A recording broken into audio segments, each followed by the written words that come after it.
I'm Sean White, and today we're meditating on being tied to a stake.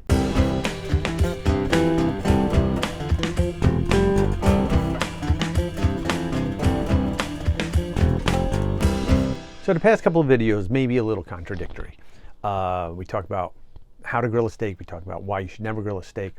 What we're really talking about is balance, and in particular on this time around, we're going to be talking about counterbalance. Because we understand now the negative effects of cooking meats at high temperatures, right? We have our heterocyclic amines, we have our polycyclic aromatic hydrocarbons, rolls off the tongue, so easy. But we also know that we eat food for growth, for health, and for enjoyment, right? And let's be honest, a really good grilled steak, for most of us, myself included, is something that we really enjoy. So are we going to give that up? No. Should we maybe not do it as frequently? Sure, whatever. But what we're going to look at today is how we can kind of counterbalance that, because we are talking about the negative effects of being carcinogens that could potentially play a role in developing cancer, right? Nobody wants cancer. It's just, I've never met anybody that said, ooh, sign me up. So what we're going to look at today is what we can kind of do to counterbalance those negative effects. So we can use food for health, let food be thy medicine, right?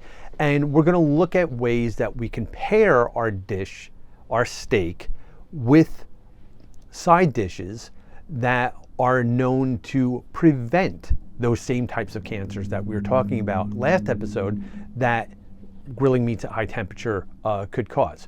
So now, a lot of times people might look at it and go, okay, well, you can eat this because it's a super food and it's super healthy and stuff like that. The reality is, if you don't enjoy it, if it doesn't pair well, you're not going to do it anyway. So we're going to look at a couple of different things that are going to be really good for pairing with a steak. So we want things that are high in antioxidants, right? And one of the best things, I mean, I can tell you blueberries, right? But you're not going to make blueberries in steak. It's just not going to happen. So let's look at things that work well. So dark leafy greens are always a good option in this round. So we're going to look at three different things. So the first one that I want to say is spinach, right? Because you can do two things with it. You can do a side salad with spinach or baby spinach. Just have that with your steak, and that's going to be like really good. Make a nice vinaigrette with it. It'll be good. You can also do cream spinach. Not as healthy, right? But if you think about being like in a steakhouse, that's a very common thing. Cream spinach is a very, very common side dish to pair along with your steak. You can also just do a simple saute, right? You can just do it like in a pan, little oil, little garlic, maybe a little onion, quick saute. It's going to be really good. It's going to be really easy. And you can just pair that up.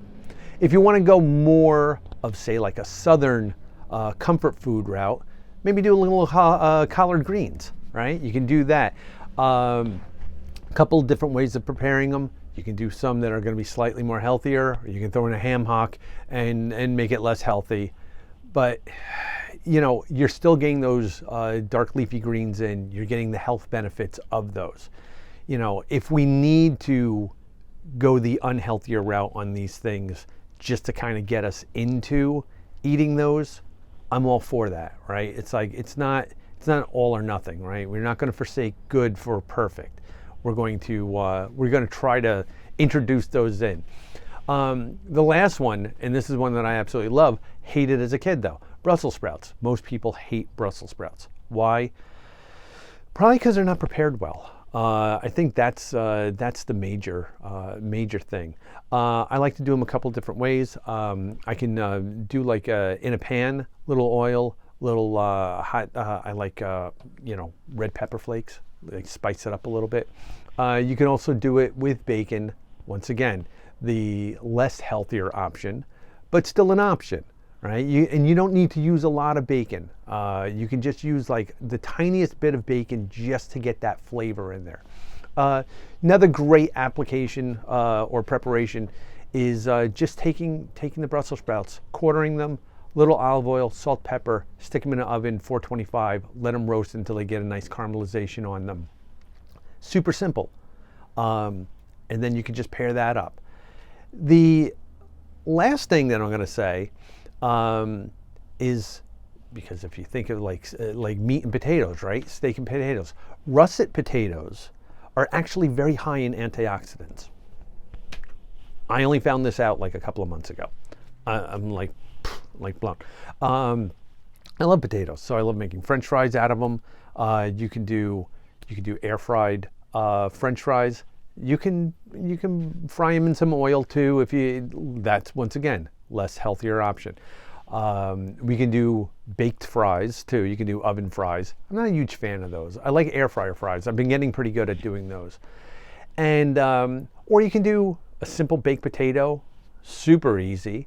You can cut up the potatoes. You can roast them. Maybe give them like a quick boil, kind of get them moving along. Then roast the potatoes. Roast them with your Brussels sprouts. You can also do a mashed potato, which is like the simplest thing in the world. Just like boil them, little milk, salt, pepper, butter, garlic. I love garlic. Don't take the skins off. That's where most of your nutrition is. So you can do a really, really great, presentation and a great, dinner of having that steak that you wanted, but then also having like Brussels sprouts and, potatoes, and you have that full meal, and 2 out of the 3 things are good for you, or better for you than the other one. So that's something I want you to think about. I want you to think about that counterbalance. Like, okay, if I'm going to do this one thing that I know is not necessarily the best for me, what can I do to balance that out and counterbalance that out? So I hope this gives you a little food for thought. Hope you enjoyed this video. If you like it, obviously click the like button. If you want to hear more of what I got to say, subscribe, do the bell, get notifications. If you want to get a dialogue going on this, leave me some comments down below. I'd love to hear from you. And until we speak again, be well, be safe, and be kind to everybody.